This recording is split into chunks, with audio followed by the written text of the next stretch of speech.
you whether you think that, you know, a lot of people are saying that Senator Burris may have lied or at best misled the committee. Do you agree with that? Let me try to separate, because we're really here talking about the ability of individuals to organize, to protect themselves, and to work. I'd just as soon respond to that inquiry in a different setting once we're finished with this than I would give you a response to it. Well, I don't know if anybody has any more questions about Anybody this. else have any more questions? Okay. I think it'd be great if we saw everybody tonight over at Plumbers.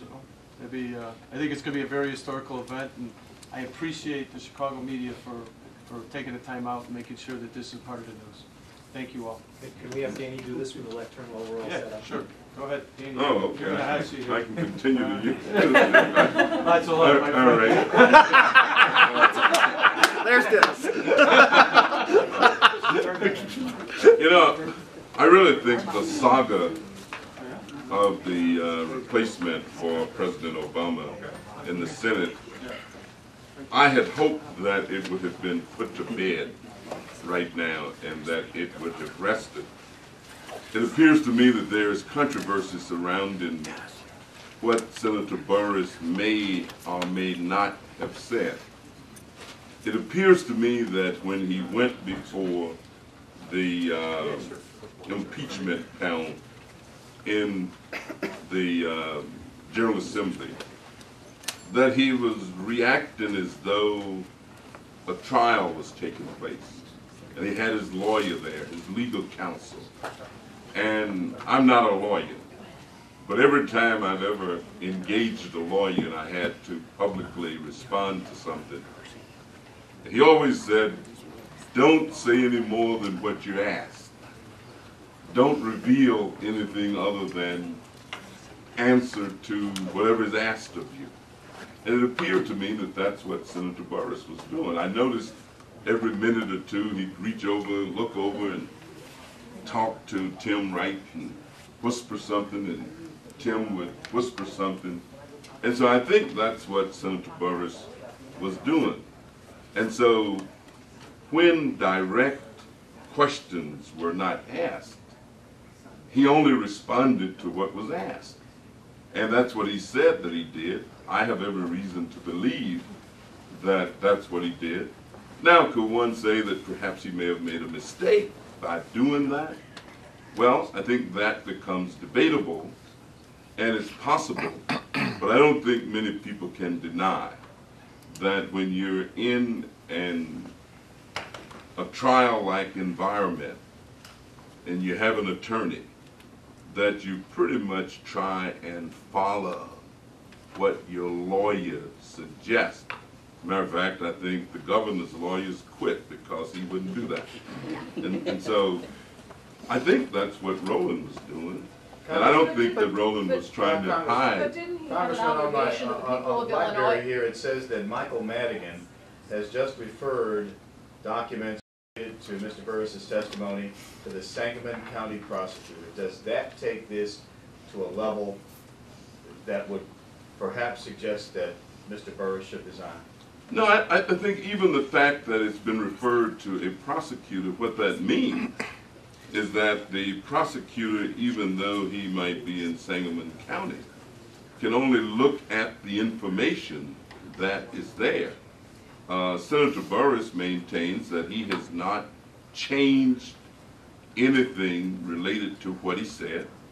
I've heard him say a number of times that when asked the question, and some names were given to him, whether or not he'd had any contact with them, and he said, yeah, I've been talking to my friends who work for the governor, and the names were read off and that kind of thing, and he indicated that he said yes, implying that yes, he had spoken with all of those individuals whose names had been read. But does this render him politically ineffective?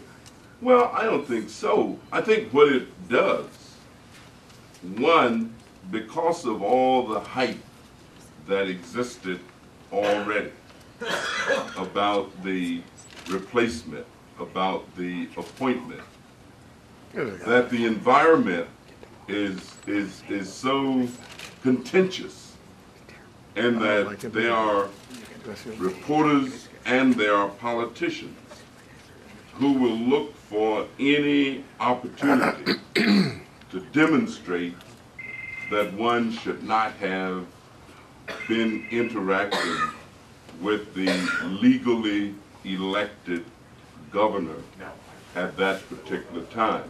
And so I think that Senator Burris may have done better to have just at that moment said, well, yeah, I've had some contact with him, and the governor's brother called me up. But if you would recall, and I'm not defending anything or anybody, but at the time, Senator Burris was a business person, an attorney, a lawyer, and I think most politicians in Illinois call up business persons and ask them for contributions when they're trying to raise political money. I believe they do. I mean, I don't know very many who don't. And maybe Roland was not as forceful in terms of saying when there was an opportunity to reveal that there had been those kind of inquiries, but I don't think he felt at the time, if you would even look back. Let me just say this in terms of the public at that point. Senator Burris was not considered in the public purvey as one of the persons most likely to be asked to take the position. But my question is, do you believe he can be effective? Do you believe he can be an effective United States Senator in Illinois and in Washington, given all this?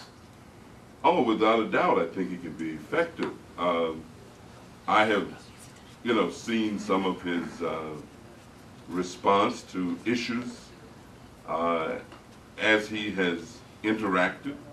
I've been in meetings that he's been in where we've met with the governor and we've met with the members of the Illinois delegation.